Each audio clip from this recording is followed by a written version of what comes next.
Hey guys, what's going on? Welcome to the stream, and of course, this is your next day thoughts where we go through what Daniel Farke had to say after the win, the 3-1 win against Chelsea, where we absolutely battered them. We battered them. Way better team, deserved the 3 points, got the 3 points, and we're at the relegation zone at least for the next couple of hours until later on tonight when Man United play West Ham, and hopefully Man United win, to be honest, so that West Ham stay in the relegation zone, and we are out of it. So hopefully we stay out of it. Of course, we've got Liverpool next, which will be a test as well. Even though Liverpool's form isn't great, there still will be a test for us. But we'll talk about that later. We'll talk about that tomorrow, probably will be the preview. But today, we're going to have to talk about Leeds United winning 3-1 against Chelsea. What a performance that we had out there. What a performance from the entire team. No one was bad out there. Like, every single player did their part. Even the substitutes. You have Okafor coming off the bench, performing great off the bench. You had Gruev come off the bench. He was great as well. Everyone came off the bench, performed like they should have, performed well, did their job. And yeah, everyone that started did well as well. So everyone did their job out there for the game. And yeah, let's get into what Daniel Farke had to say after the game. I've not seen this. As I'd say, I never read this and I never go through it. I just want to go in blind, basically, and have my own reaction live to what he actually said. I try not to see it. Sometimes I do see it because I'm just on Twitter. I just go on Twitter and I'm like, I see it. But most of the time, I try not to, and I just try to just wait until I do this so I can see it live, like, for the first time with you guys. So yeah, we'll get into it, what Daniel Farke had to say after the game against Chelsea, after the 3-1 win. Yeah. Yeah, let's get into it. So we're going to get into it. Daniel Farke had to say a long time coming. Players deserved a night like this, which is true. I mean, we were brilliant and we needed a win. We really needed a win soon. Deserved a night like this because I cannot remember one poor home performance in the last 15 months. There might be like one in there, but I can't really remember. Maybe there was one in the Championship, but in the Premier League, we've not had a single bad performance in the Premier League at home. Maybe there was one away. Maybe there was one in the Championship where we weren't great at home, but we would have probably still won that game. But performance-wise, yeah, I can't think, I can't actually think of a bad performance we've had at home. There might be one out there, like one out of the last 15 months, which is wild, where we're playing. Excellent effort in moments we needed to win this against one of the best teams in the world. We did not give them any chances. I mean, that first half especially, we talk about not giving them any chances. The second half, they did come into the game. They got their goal. They had a couple of chances. Um, I'm the only one watching on YouTube. Can't even miss. Thanks, bro. Thanks, bro. Yeah, I can't remember that first half. Just felt like all Leeds United. Like, that first half felt just like it was all Leeds. But that second half, they did kind of get into it. They did have a couple of chances in the second half. Palmer, of course, he's just coming back from injury as well. So maybe if he wasn't coming back from an injury and he was like fully 100%, he probably scores that, or at least hits the target. He misses it. When he was coming on, Palmer was coming on, I was like, he's scoring, isn't he? I just had a weird feeling he's scoring, isn't he? Palmer's going to put it in the back of the net, but he missed. And, the second half was way better for them, at the beginning of the second half for them. And they did have a couple of chances where they could have scored, but that first half felt like it was all Leeds United. They might have had one chance in the first half, maybe. Yeah, against one of the best teams in the world. Yeah, as I said, did not give them any chances. Then he went on to say, always depends how opponents play. Where you allow them possession, who is fit and in form. Depends on the outcome after this game. A few players with knocks and doubts. So there's a couple of players with knocks and doubts going into the Liverpool game. Not great. I have to monitor tonight starting for starters for Saturday. Many things will be in mind for Liverpool. So there might be a couple of players that won't be available for the game against Liverpool, but we're not quite sure. Okay, so there could be a couple of players out with knocks. Hopefully no one, but maybe there'll be some changes in the team. Maybe you'll see Gruev come into the midfield against Liverpool, who I'm fine with starting because these last two performances against Man City, I thought he was brilliant, and I think it was harsh for him not to start in this game because I thought he was brilliant. I thought he was absolutely brilliant against Man City. But even when he came off the bench, he was good, so there might be like a Gruev starting. Even, like, people probably won't like it, but even if, like, an Aronson started in midfield and did, like, he's not as good as Tanaka, but did that kind of work, the pressing that Tanaka does, like the pressing from the front. You look at those two players and you're like, if anyone in this squad can do the pressing that Tanaka does in this team, in this system, the pressing, like running, from the front, running all the way back to the keeper, pressing them down, it's Brendan Aronson. So maybe you have Aronson start in the midfield as well, like that's a possibility. You look at our strikers now. You look, maybe Piro starts getting more minutes. Maybe he'll get a start. I personally don't think he should, because I don't think he's good enough for the Premier League. But maybe he does get a start and prove me wrong. I mean, DCL starting to prove me wrong. I've liked his performances this season. I don't think he's been amazing. Like, people have said on Twitter, "Oh my god, he's been so good." Like, he's been amazing. He's been okay. He's been good for what we need, in this system, especially because he wins the flick-ons and stuff.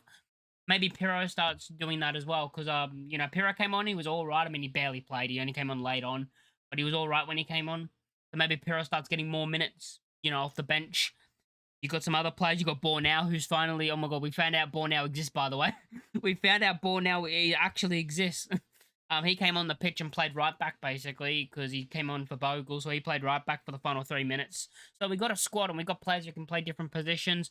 You even look at the formation and the way you can change formation, which is why I like a player like Aronson, where they can play multiple positions.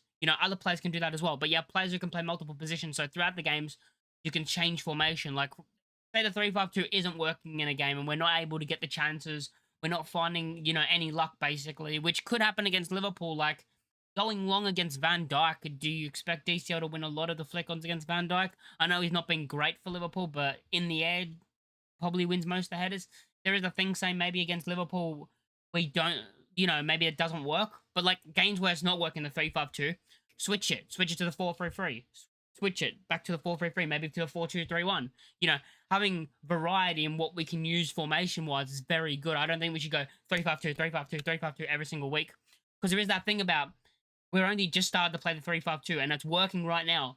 But will teams start to catch on at a certain point? Like, teams will start to catch on, start to find ways, find the weaknesses in the team. You can't see them now, of course, but teams will start to work out, like, ways to stop it, ways to stop it from working. So you're going to have to change formations throughout the games. You're going to have to change to a 4-3-3 maybe when it's not working, or a 4-2-3-1, which is something that I want to see Daniel Farke do more, and something I've spoken about him wanting to see him do more. So I don't like the people that say 3-5-2 rest of the season, that's it. I want us to change it up. 3-5-2, and then maybe, maybe we do start a game 4-3-3, and maybe that's not working, then you switch to a 3-5-2. Like, depending on who we're playing as well, and the formation the other team play, and the players they have, and the team they have. And yeah, the weaknesses they have in their team. Like, we got to get at our opponent's weaknesses as well. Maybe it's better to have the wingers and play the 4-3-3 in some games, because their weakness is more down the wings. We could see that. That's what I want to see, more variety in formation and changing it up a bit. But yeah, it depends on, as I said, where was it? I have to monitor tonight's starters. Many things will be in mind for Liverpool. So yeah, so there might be a couple of changes throughout the squad against Liverpool. Who knows, if maybe there's a knock to a centre-back and you have Bornau start. I mean, I know he only played 3 minutes, and I know he might be another one like Biol. He looked terrible against Sheffield Wednesday, right? Just like Biol did. But maybe it's the 3 at the back just maybe fits him. Maybe he plays well in the 3 back. But yeah, Daniel Farke went on to say, did not have feeling we were not unified. Ellen Rowe back at his best tonight. Did not see any negative comments apart from the guy behind my bench. He was dancing but was not happy. We had to defend it at 2-0. I told him it's Chelsea and we cannot attack all the time. I mean, yeah. I mean, Farke shouldn't be listening to one fan, to be honest. Like, shouldn't be listening to one fan. But the thing is, like, that's the stupidest thing, being annoyed when we're 2-0 up because we're not attacking. We're never going to get the football like we did on BL, so we're not going to attack all the time. We're going to be more pragmatic under Farke and more defensive under Farke at times, which is good. Like, it's a good thing, and I like the way we play, and I like the way we play under Daniel Farke. And whatever happens, even when we win games, people aren't going to be happy. Like, people aren't going to be happy because their favourites didn't start or their favourites didn't play. Like, before kickoff, I saw someone tweet something like, "How was Mech starting over Okafor?" I'm like, the guy's got 3 and 3, and I'd rather Metra in the striker position than Okafor. Okafor's a better bench option. I mean, having Okafor, and people say, "Oh, we paid 15 million." I don't care how much we pay for him. I don't care if you cost us nothing or you cost us 50 million. If the guy that cost us nothing is performing better than the player that cost us 50 million, you start the player that costs us nothing because he's performing better for the team. And I'm not saying Okafor's not been better than Metra or on the same level, but Metra's got 3 and 3, could have been 4 and 4. I mean, that finish for the offside goal was brilliant, and then he missed the 1-on-1. It's so weird. Like, he missed that 1-on-1 chance where I think Stack whips it in, and there's 1-on-1 with the keeper, and he hits it straight at him. And then he's off for the offside goal. He absolutely bends it in the corner beautifully. And you're like, why couldn't you do that with the 1-on-1? But I like Okafor. And Okafor's a good, as I said, you want good bench options. You want X Factor off the bench. Last season, we always talked about X Factor. Something that we've always talked about with Daniel Farke at Leeds United is we've never had like the X Factor off the bench. But then when certain players don't start, people complain. Good Okafor's on the bench. He can come off the bench and perform. And I'm happy with the performances that we've had from Mecha and DCL in the front too, and it should stay as that. Mecha, of course, is still the top goal scorer. I think DCL's now second. I think he's on 3 goals now. Of course, Mecha's on 4. DCL's on 3. I think. Because he got that header, and he got. I mean, his last 2 goals have been absolutely given to him. I mean, you got to be in the position to score, and I give him credit for the goal against Chelsea because he had to be in the position there. Okafor does very well to flick it under Sanchez. And then DCL's in the right place to just tap it in. You have to be there. So I'm going to give him credit for being there. But yeah, LUFC data have posted a few things I want to go through. That was basically all that Farke said in his press conference. So it should be... So going into Liverpool, you could probably see some changes as well. I thought we might have saw some changes for the Chelsea game. Like more changes than what we did, really. Because playing 3 games in a week, I thought we might change it up midweek. And I think, Gruev might also, I think actually Gruev might come back in for Liverpool. He played against Man City, harsh to not start, but then it would be harsh again because Stack was brilliant against Chelsea. But maybe it's the thing of as long as multiple players are performing and you can get, we can use our squad. That's what we want. We want to be able to use our squad. Anyway, LUFC data post out Leeds XG of 2.82. We had a 2.82 XG against Chelsea. Is the highest expected goals value recorded by any single opponent facing Chelsea across all competitions this season. So out of all competitions this season, that includes the Champions League, everything. We've had the best XG against them. I mean, that just proves in the performance. We were all over them. We were brilliant. Leeds recorded our first Premier League win against a side in the top half of the table in 19 attempts with 1 win, 6 draws, and 12 losses, ending a run stretching back to that 2-1 win at Liverpool in October 2022. So the last time we actually won a game against a team in the top half of the table was that Liverpool game under Marsh, which kept his job and basically got us relegated. I don't think this is the same. People are talking about how people are saying things like, "Oh, this is Farke's Marsh's Liverpool." That Marsh win against Liverpool was lucky. Melier was amazing that game. Melier saved us from being 4-5-0 down, really. I mean, some of the saves that Melier made that game. Without him, we're about 4-5-0 down that game, and we got lucky to win 2-1. This game was a dominant performance where we were the way better team, outperformed them, and deserved the win, and won, in the end, you'd say comfortably. I know watching it live, you never feel comfortable, but if you look at the performance overall in the game, we won it comfortably, really. So yeah, it's completely different. The difference is we actually perform like the better team and we actually deserve the win. The Marsh Liverpool win was not deserved of a win. So I don't like people saying that they're trying to compare it. Ayo Tanaka becomes the first Asian goal scorer for Leeds United in the Premier League. What a finish.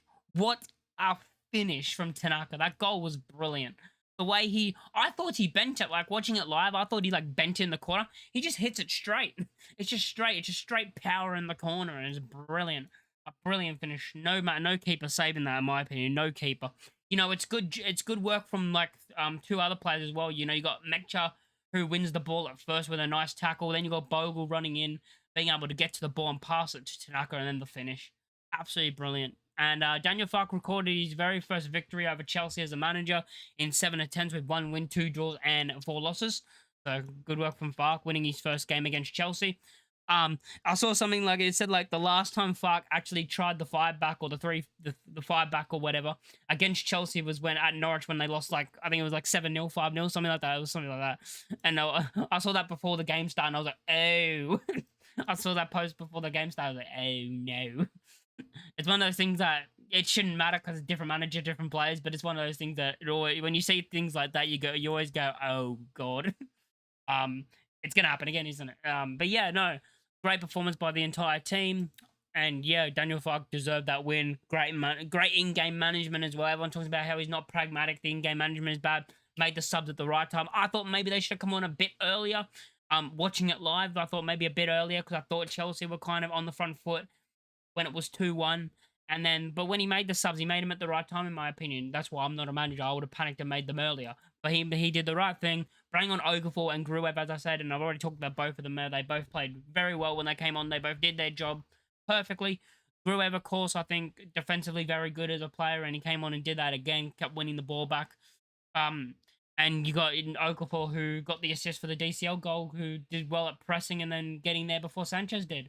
And yeah, the goal, not nice, nice work from him to get the goal. Daniel Farke has won all 3 of his matches as a manager against sides managed by Enzo Maresca, with 3 matches, 3 wins, 7 goals, and 2 conceded with a 100% win record. So he's only conceded 2 goals against Maresca, scoring 7 goals. And of course, those were a 1-0 win at Leicester at the King Power. And then we won 3-1 at Ellen Road in the championship. We all remember that, Archie Gray. And then this game. So yeah, 3-1 again. So yeah, 3-1, 3-1, and a 1-0. So yeah, as the title is, Farke has Maresca's number, and we all know that. I mean, great performance. As I said, I can't say it anymore. Great performance. Leeds had won just one of their previous 12 midweek Premier League games before that magnificent 3-1 win over Chelsea, with 1 win, 5 draws, and 6 losses, beating Nottingham Forest in 2-1 in April 2023, which was the last time we actually won a midweek Premier League game, which was also a time where I thought we were staying up. That's another time I thought we were staying up, when we beat Forest, because Harrison scored the winner. I thought we were staying up that day. I thought that was the moment where, yeah, we're going to stay up now. We're going to push on. I think that was was that the game before? Or it was very close to the Crystal Palace game, I'm pretty sure. It wasn't that far away from that Palace game where we were battered 5-1. Leeds 3-1 win over Chelsea came with just a 28.6% share of possession. So we only have 28.6% of the possession. It didn't feel like that watching the game. Actually watching the game, if someone told me we only had 28.6% of the percent of the possession, would not have believed that. In the first half, I thought we were all over them. The way better team. I thought we had the ball mostly in that first half, but apparently we didn't. I thought we were, at least I thought we had it more than 28.6%. It felt like it watching the game. Our lowest share in any league victory since December 2016 against Reading in the Championship, which was a 23.2%. So yeah, everyone talks about how Farke doesn't change up. He doesn't change his tactics. I mean, Farke's a manager that likes to keep the ball, keep the possession. And look what he's done. He's done the complete opposite. He's given the possession away, allowed them to have the possession because he trusts in the team and the structure defensively. Anything else? Leeds United's XG of 2.82, so back on the XG thing, was the second highest by any team that have faced. Oh, he got it wrong. Okay, it was wrong. It was okay. It was actually the second. Sorry. So it was actually the second highest by any team that has faced Chelsea in the Premier League since. Oh no, this is a completely different one. Sorry, I didn't read it properly. Leeds United XG of 2.82 was the second highest by any team that have faced Chelsea in the Premier League since Enzo Maresca has took charge behind only 2.9 registered by Tottenham in December 2024. So besides Tottenham in December of 2024, under Maresca, we've basically had the most XG against Chelsea. Yes, great performance. I think that was it. 19%. Chelsea have only won 19% of their Premier League games away to Leeds United. 3 out of 16 among sides that they faced 10 plus times away from home in the competition. Only against Man United, 18% do they have a worse win percentage. And yeah, I mean, that kind of proves it, especially recently. I feel like the Leeds players know about we know about the history, the rivalry, more than I feel like the Chelsea players do. I feel like the Leeds players feel it more and care about it more on the pitch. And that's what it felt like as well. It felt like they didn't expect it to be that hostile and all that. And when it was kind of a shock to Chelsea. I mean, the players should be told about this before kickoff, but they don't need to, do they? But yeah, very, very happy with the performance. I mean, you can look at some of the players' performance I think we'll go into now. We'll go and talk about some of the players' performances. You got players I thought Mecha played brilliantly again. I thought he was great. I want to see how his stats were because, I thought he was brilliant. He had a 0.46 XG. He had 2 shots with a 0.32 expected goals on target. He had 1 shot on target, which was the one that went straight at the keeper. again. Should probably score that. Like, he should have scored. One big chance missed, 24 touches, one unsuccessful touch, one dribble which wasn't successful. He was fouled once. He lost the ball only 6 times in the game with inaccurate passes of 10 out of 13, 77%. Passes in opposition half, 7 out of 9, 78%. And passes in own half, 3 out of 4, 75%. With 2 out of 2 long balls successful with 100%. He won 1 out of 1 tackles, won 2 out of 5 ground duels, won 0 out of 3 aerial duels, and gave away 1 foul. I thought DCL as well. I think he would have a good, especially for winning the ball. He had 1 goal scored with a 1.38 xG. He had total 3 shots with a 0.99 expected goals on target, which was the tap in. 1 shot on target, 1 offside, which was the offside for the Metcha Screamer. I say Screamer, the great finish from Metcha. 35 touches, 2 unsuccessful touches, 1 out of 1 dribble successful. He was fouled 3 times, lost the ball 16 times, 1 key pass, 1 cross that wasn't accurate, 9 out of 19 passes accurate at 47%. Passes in opposition half, 4 out of 12, 33%. Passes in own half, 4 out of 7, 57%. Long ball accurate, 1 out of 1, 100%. He also had, he won 5 out of 6 ground duels. He won 6 out of 9 aerial duels, and you could see that through the game, how he was winning the ball in the air like all the time and winning all of his possessions, basically. Ayo Tanaka, who I thought, again, another great performance from him, that he played with his 67 minutes played. He scored the goal, of course, with an XG of 0.24. He had 14 out of 20 accurate passes, 70%. Passes in opposition half, 10 out of 13, 77%. Passes in own half, 4 out of 7, 57%. He had long balls accurate, 1 out of 2, so 50%. 4 shots, a 0.49 expected goals on target. Shots on target, 1. 30 touches, 1 unsuccessful touch. He lost the ball only 7 times in this game. 1 interception. He had 2 recoveries. And he lost all of his duels, basically. He lost 3 duels. 2 of them were aerial, 1 of them was ground, but that's fine. He doesn't really need to in the midfield. He just needs to win the ball back, and he just needs to do his job in the midfield. And I mean, scoring goals is great for him. Great to have him scoring goals as well. Jakobio, another player who I gave my man of the match. I thought he was brilliant. I gave him man of the match because I thought performance-wise he was very good. 1 goal with a 0.09 xG. 2 tackles, 1 out of 3. So he won 2 out of 3 tackles. 9 clearances. I mean, 9 clearances, probably a lot of them were just like headering it away. But the ball would be put in the box and he would just be headering them away. 6 recoveries, 5 out of 7 ground duels won, 1 out of 3 aerial duels won, 2 fouls.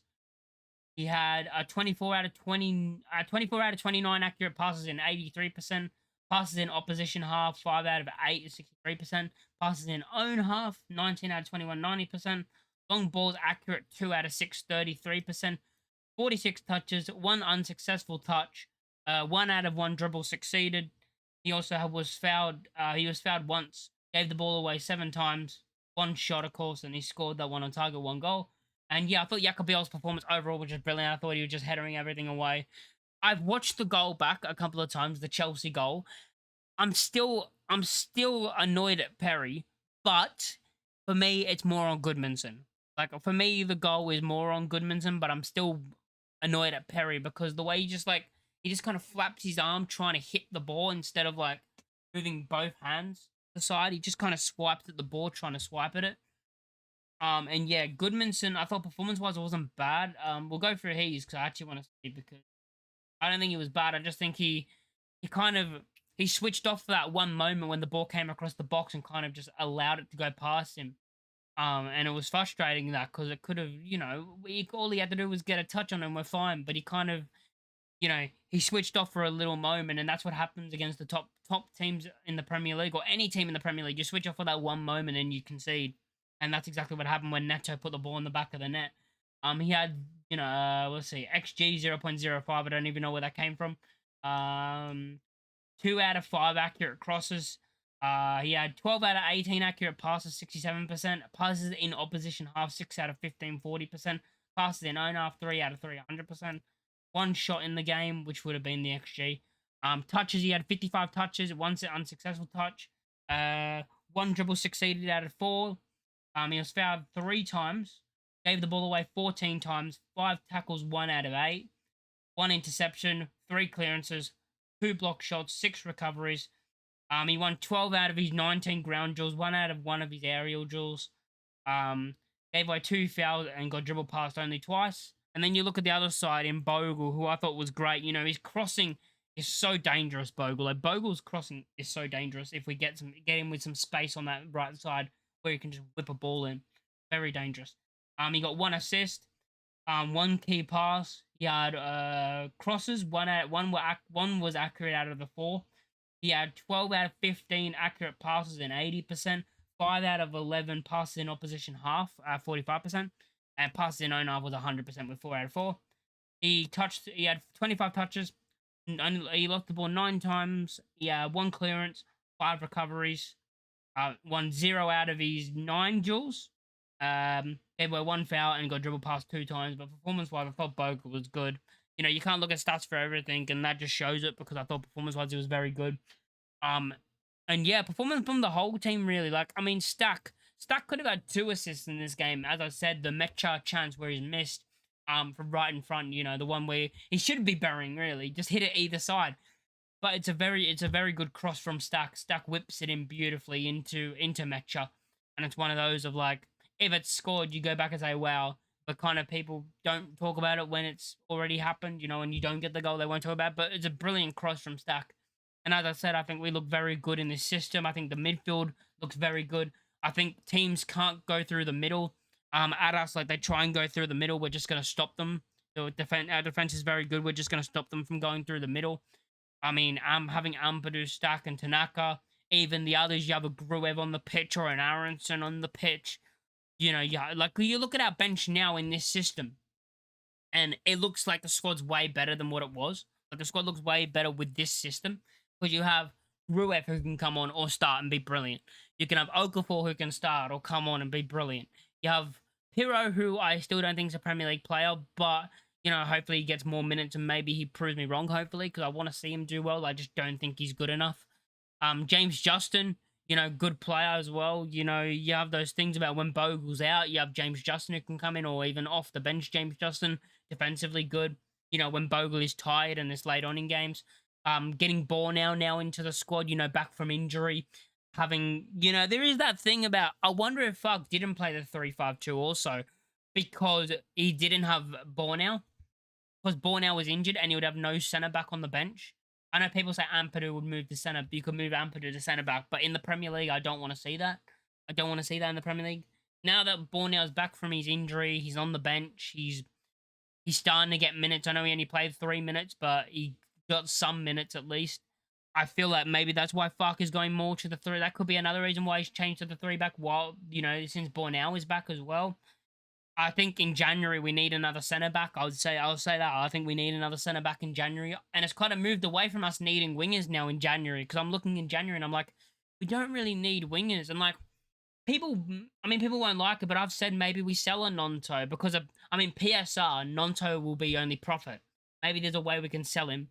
I was thinking in January, you sell a Nonto if we're going to play the 3-5-2 on a more consistent basis than we do the 4-3-3, and he sticks with this more often.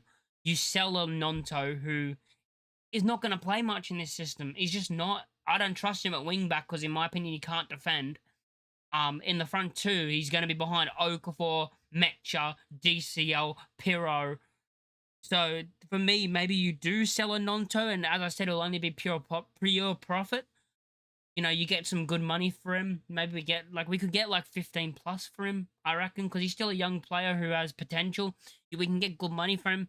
Then you can bring in another centre back to have, you know, cover that we do need. You know, I'm not saying spend a lot on a centre back, but a cheap centre back. A player like Bornau, like a cheap 5 million on another centre back, where we can have it, because we're going to need another centre back. If we can't just have one on the bench, you know, it only takes like 1 week injury, next week injury, and then we're like, oh, we can't play the 3 back, we don't have 3 centre backs. As I said, you got players like Nonto and James who probably won't play that much. James more than Nonto, because I think James has that pace, even though I know he's injured right now, but the pace. But even Dan James, I don't think will get on the pitch that much. I mean, he can play wing back better than this. Is what I will say. Dan James can play wing back because he can actually defend and that pace and how much energy he has. He can play that wing back. But like it has that feeling of like maybe you won't see many of the wingers get minutes in Nonto and James when James comes back. Maybe he doesn't get minutes either, and maybe it's a good idea to sell like a Nonto now. As I said, I would have sold a Pirro, even though now he's getting minutes. I probably still would. I just don't think he's a Premier League player. And like you look at, as I said, you look at the team now and the players that we're bringing on. Ilya Gruev, he can be a starter. You know, he can actually be a starter. Okafor could be a starter. You got Pirro, who are, as I said, not good enough in my opinion, but comes on, does all right for the last 5, 6, 7 minutes, however long he was on for. James Justin's a player who can start some games. You know, some games he might be more suited in a game than Bogle. Or if Bogle's out with an injury or has a little knock, James Justin can come in and do a job. For now, you know, a good backup centre back who we haven't seen a lot of, and he's had a lot of injuries. But if we can get him, keep him fit, hopefully, he could be massive for us this season. As even if he's just a backup, you know, he's very good. You need that backup centre backs. As I said, I'll get another centre back. Even like someone who didn't come on the pitch, like a Brendan Aronson, who late on in games will press the life out of defenders and press the life out of the keeper.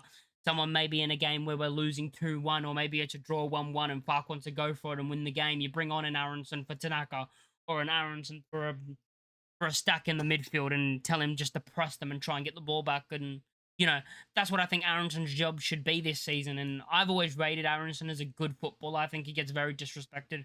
I think people treat him like he's a terrible, terrible footballer, like he's shit.